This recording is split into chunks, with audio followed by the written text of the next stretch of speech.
Good morning, students. Today we are going to talk about concurrent processes. I had given an introduction of concurrent processes in the last class. So, we will talk about inter-process communication. We will talk about the critical section problem. We are going to discuss the solutions to critical section problem. We are going to talk about semaphores, binary and counting semaphores, wait and signal operations and their implementation. What are deadlocks, deadlock problem, its characterization, prevention, avoidance and recovery. So let us start today's lecture. We will talk about, when we talk about concurrent processes, we are going to talk about synchronization. So on the basis of synchronization, we have two types of processes. We have independent process and we have a cooperative process. So independent process is where when the execution of one process does not affect the execution of the other process, we call it as an independent process. While cooperative processes, the execution of one process will affect the execution of other processes. Because if we are talking about cooperative processes, you will see that एक programme का execution दूसरे programme के ऊपर dependent होता है. So synchronization problem arises in case of only cooperative processes. क्योंकि cooperative processes में we are going to share the resources. Independent processes में synchronization का problem नहीं होगा क्योंकि एक का execution दूसरे के ऊपर डिपेंडेंट नहीं होगा. जबकि cooperative processes में डिपेंडेंट होता है, इसलिए हमारे पास synchronization का problem आता है. So you will see that critical section वो कोड होता है किसी भी प्रोग्राम का जो कि हर प्रोसेस का अपना एक क्रिटिकल सेक्शन होता है. जब भी कोई एक प्रोसेस अपने क्रिटिकल सेक्शन को में एग्जीक्यूट करता है तो कोई दूसरा प्रोसेस उसके अपना क्रिटिकल सेक्शन नहीं एग्जीक्यूट कर सकता. तो critical section contains shared variables which need to be synchronised to maintain consistency of data variables. Like suppose I have a system which is consisting of n processes, ठीक है, P0, P1 से लेके Pn तक. हर process का अपना एक segment of code है जिसको हम बुला रहे हैं critical section. In which the process में be changing some common variables, कोई टेबल को अपडेट कर रहा होगा, फाइल राइट कर रहा होगा and so on. So the important feature of the system is that when one process is executing in its critical section, कोई और process will not be allowed to execute in its critical section.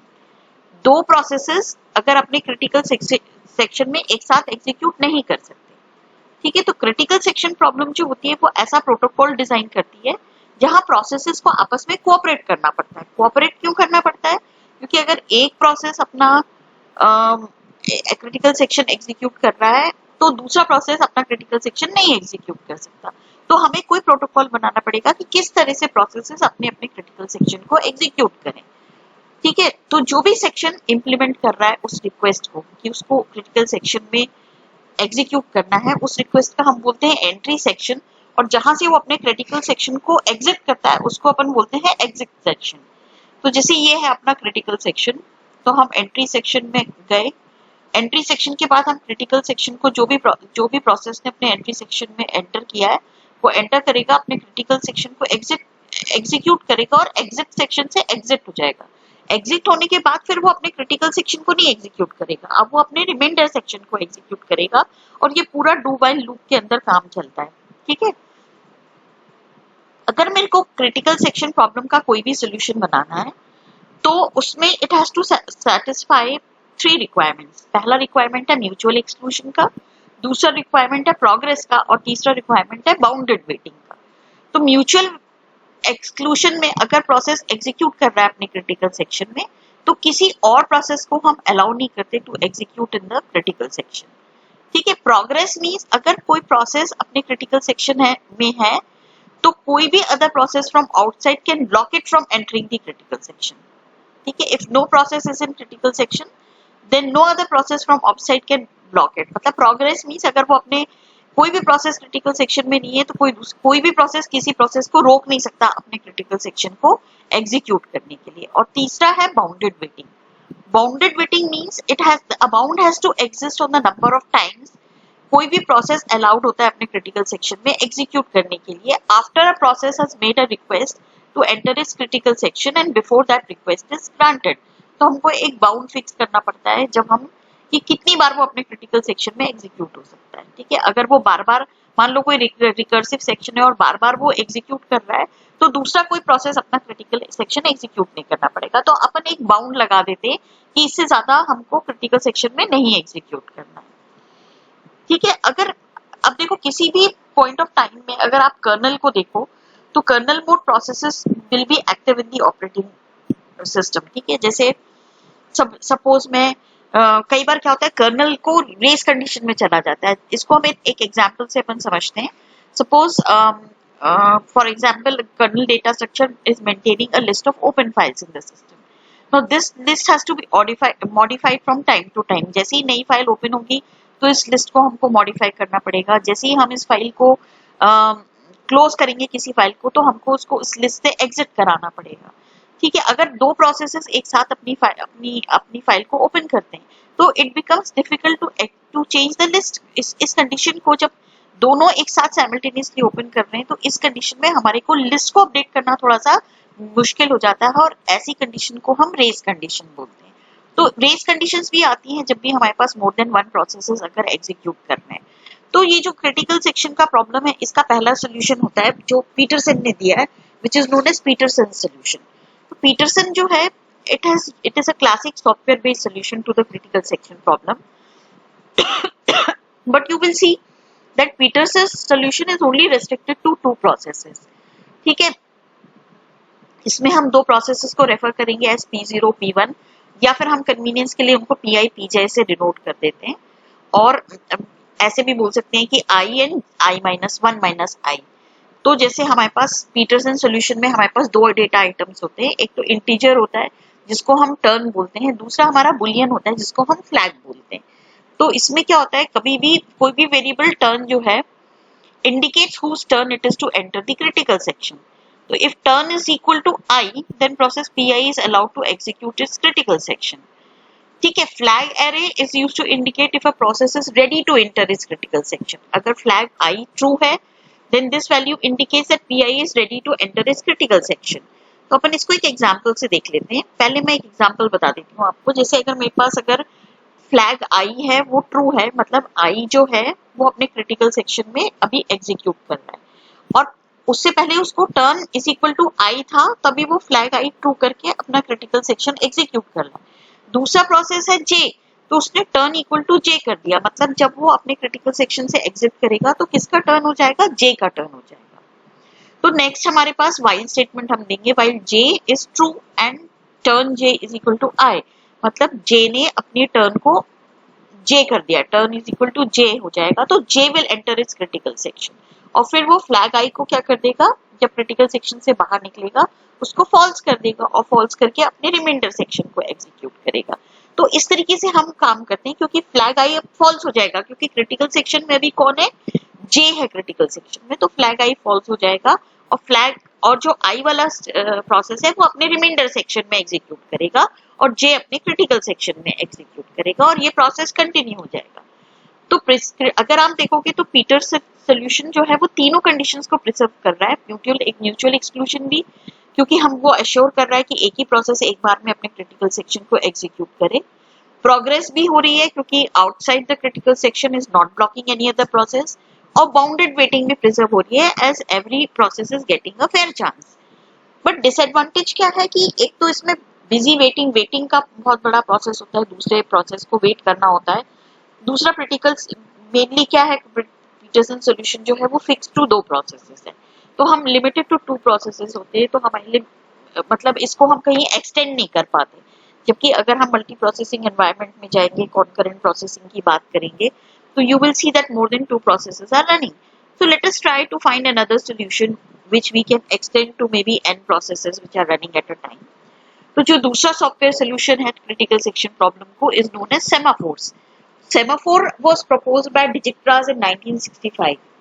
ठीक है, it is a very significant technique जो कि concurrent processes को हम जिससे मतलब बेसिकली आप अगर सेमाफोर को दोगे तो it is nothing but a variable, इसमें इंटीजर वैल्यूज को वो होल्ड कर सकता है, it is known as a semaphore. तो सेमाफोर सिंपली एक वेरिएबल होता है जिसमें हम non negative value share non negative value store कर सकते हैं और हम इसको थ्रेड्स के बीच में शेयर करवाते हैं. Now this variable is used to solve the critical section problem to achieve process synchronization in the multiprocessing environment. तो जो भी multiprocessing environment है जहां multiple processes run कर रहे हैं तो उनके processes के बीच में synchronization करना और critical section के problem को solve करना semaphore का काम होता है. तो जितना मैंने आपको बताया उससे आपको समझ में आया कि semaphore is a variable, ठीक है, और उसमें हम नॉन नेगेटिव वैल्यूज ही स्टोर करते हैं. अब हमारे पास दो टाइप के सेमाफोर्स होते हैं, एक होते हैं काउंटिंग सेमाफोर्स और दूसरे होते हैं बाइनरी सेमाफोर्स. तो काउंटिंग सेमाफोर्स में आप हमेशा देखोगे कि they can take only non negative integer values, while binary semaphore can take a value of 0 and 1. ठीक है, तो दो टाइप के सेमाफोर्स होते हैं, काउंटिंग एंड बाइनरी. तो बाइनरी हमेशा दो टाइप की वैल्यूज के संग ही डील कर सकते हैं, 0 and 1, while counting semaphores will have more than one value, more than two values also. A semaphore S, you will see it is an integer. अगर हम उसको S से represent करें तो हम उसको integer variable बनाते हैं, ठीक है, और apart from initialization it is accessed only through two standard operations. मतलब हम ये जो S है इसको initialize करने के बाद हम सिर्फ दो ही standard operations से इसको access करते हैं, एक होता है wait और दूसरा होता है signal. ठीक है, तो वेट को हमने ओरिजिनली टर्म किया था एज पी और सिग्नल को किया कहा था हमने एज वी. तो अगर मैं पी बोलूंगी मींस वेट और अगर वी बोलूंगी मतलब सिग्नल. ठीक है, नाउ सी पी हमने एक सेमाफोर एस लिया तो पहले हमने वेट की बात करी. ठीक है, वेट करी तो while S is equal to 0 S is equal to S minus 1. ठीक है,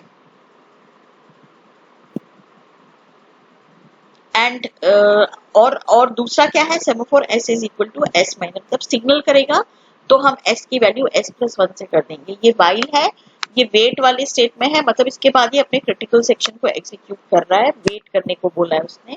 और जब सिग्नल कर देगा तो ये जो भी आपका प्रोसेस है वो अपने क्रिटिकल सेक्शन से बाहर हो जाएगा. तो किसी भी प्रोसेस को अपने क्रिटिकल सेक्शन में जाने के लिए पहले वेट सिग्नल का यूज करता है और जब वो अपने क्रिटिकल सेक्शन से एग्जीक्यूट कर देता है तो वो फिर उसके बाद एग्जिट सिग्नल का यूज करता है. ठीक है, तो आप देखोगे कि P operation is wait, sleep और down operation, while V operation is also called as the wake up signal और द सिग्नल ऑपरेशन. ठीक है, both operations are atomic and always S will be initialized to 1.